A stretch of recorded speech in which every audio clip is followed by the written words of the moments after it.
குண்டலினி முக்கிய ஹைலைட்ஸ். 1. 3 மடக்குடை பாம்பு என்ன? உடம்புக்குள் இருக்கும் குண்டலினி சக்தி. அது 3 முடிச்சுகளாக கிரந்திகள் சுருண்டியிருக்கு.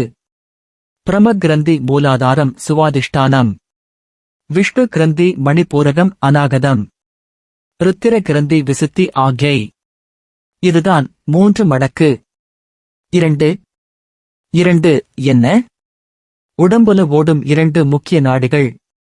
பிங்கலை சூரிய சக்தி வலப்பக்கம், இடகலை சந்திர சக்தி இடப்பக்கம்.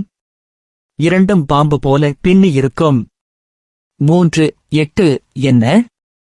அகர உகர கலையுடன் சேர்ந்த சிவசக்தி தத்துவம். இதுவும் உடம்புல எனர்ஜி ஐ காட்டுது. 4 இயந்திரம் என்ன? உடம்பே ஒரு மஷீன். அதை இயக்குற சக்தி தலையின் மேல் 12 அங்குல பிரதேசம்.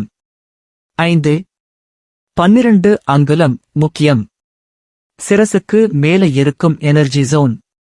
அங்கதான் வியாபினி, சமனி, உன்மனி, இந்த 3 சக்திகள் இருக்குது. 6 2 முட்டை என்ன? நம்ம இரு கண்கள்.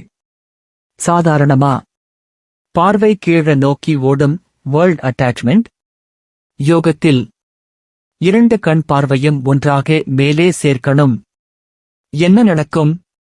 இடகலை பிங்கலை சந்திரன் சூரியன் இயக்கம் நின்று போகும். சுவாசம் சட்டில் ஆகும். மனம் காம் ஆகும். 8 அல்டிமேட் ரிசல்ட். குண்டலினி மேலே ஏறும். பிராணன் மேலே சென்று பிரமரந்திரம் அடையும்.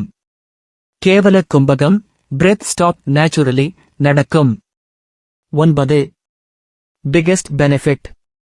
உடல் அழியாமல் இருக்கும் லான்ஜெவிட்டி கான்செப்ட். மனம் ஃபுல் கண்ட்ரோல். உயர் ஆன்மீக நிலை. 10 ஃபைனல் மெசேஜ். இது எல்லாம் குரு உபதேசம் இல்லாம செய்யக்கூடாது. சரியான முறையில் கண் பார்வை மேலே ஃபிக்ஸ் பண்ணினா நெடுது வாழலாம். Long life. Simple Chennai slang summary. உடம்புல 3 நாட் இருக்கு, 2 எனர்ஜி ஃப்ளூ இருக்கு. அதை கண்ட்ரோல் பண்ணி கண் பார்வை மேலே ஃபிக்ஸ் பண்ணினா குண்டலினி மேலே போய் பாடி நீண்ட நாள் வேலை செய்யும்.